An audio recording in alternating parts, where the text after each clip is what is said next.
तो MacBook Air M2 की अभी 2025 की बिग बिलियन डेज सेल में 16 GB रैम और 256 GB स्टोरेज वाले वेरिएंट की जो प्राइसिंग थी वो लगभग आपको 63 से 64,000 के बीच में देखने को मिल रही थी। तो इस वाली प्राइसिंग में जितने भी लोगों ने यार मैकबुक एयर M2 को लिया उन्होंने काफी तगड़ी डील को ग्रैब किया है। तो अब यहाँ से जितने भी लोग यार आगे मैकबुक एयर M2 को खरीदने की सोच रहे थे तो इस वीडियो को देखने के बाद उनको एक आइडिया होने वाला है कि 2025 में या फिर 2026 या 2027 के लिए मैकबुक एयर M2 को लेना कैसा रहेगा। तो स्टार्ट करते हैं वेबकैम से। तो मैकबुक एयर M2 में M1 के मुकाबले में एक जो स्लाइड चेंज हुआ था वो था इनके वेबकैम में। मैकबुक एयर M1 में आपको 720p का वेबकैम देखने को मिलता था जिसकी क्वालिटी बहुत ही ज़्यादा बुरी थी, ग्रेन्स वगैरह काफ़ी ज़्यादा आते थे।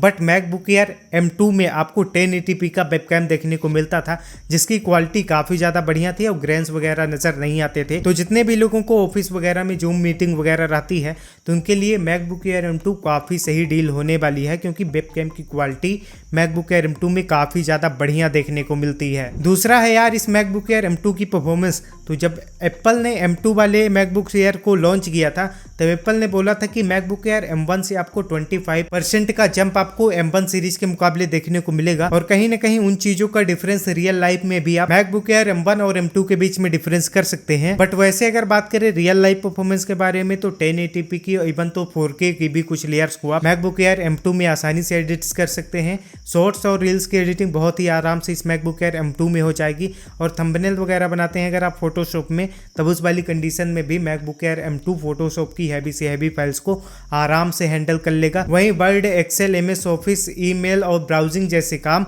इस मैकबुक एयर M2 में काफ़ी ज़्यादा आराम से हो जाते हैं। इनमें आपको परफॉर्मेंस में कोई भी दिक्कत देखने को नहीं मिलती है। दिक्कत देखने को मिलती है तो सिर्फ इसकी SSD में, जहां पर आप इस ग्राफ को देखिए, जहां पर M2 को अगर आप देखेंगे तो रीड और राइट स्पीड के मुकाबले में मैकबुक एयर M1 से भी पीछे रह जा रहा है। तो बस यहाँ पर ये थोड़ा सा अंतर देखने को मिलता है बट रियल लाइफ में कई बार आप ऐसी चीजों को नोटिस ही नहीं कर पाएंगे। वहीं आगे बात करें इस मैकबुक एयर M2 की डिस्प्ले के बारे में तो इसमें आपको 13.3 इंचेस की रेटिना डिस्प्ले देखने को मिलती है जिसकी क्वालिटी काफी ज्यादा सही रहने वाली है और M1 के मुकाबले में आपको स्लाइडली थिनर बेजल्स देखने को मिलते हैं और नोच वाला डिजाइन देखने को मिलता है जो कि डेफिनेटली नए वाले मैकबुक्स की फील देता है और डिस्प्ले में आपको कंटेंट देखते समय किसी भी प्रकार की प्रॉब्लम नहीं होगी। वहीं आगे बात करें कीबोर्ड, ट्रैक पैड और स्पीकर्स के बारे में तो कीबोर्ड काफी ज्यादा सही देखने को मिलते हैं। ट्रैक पैड भी आपको बढ़िया देखने को मिलता है, मल्टी जेस्चर्स का सपोर्ट देखने को मिलता है, 3D haptic touch track pad देखने को मिलता है जिसका experience day to day use में काफी ज्यादा सही रहने वाला है।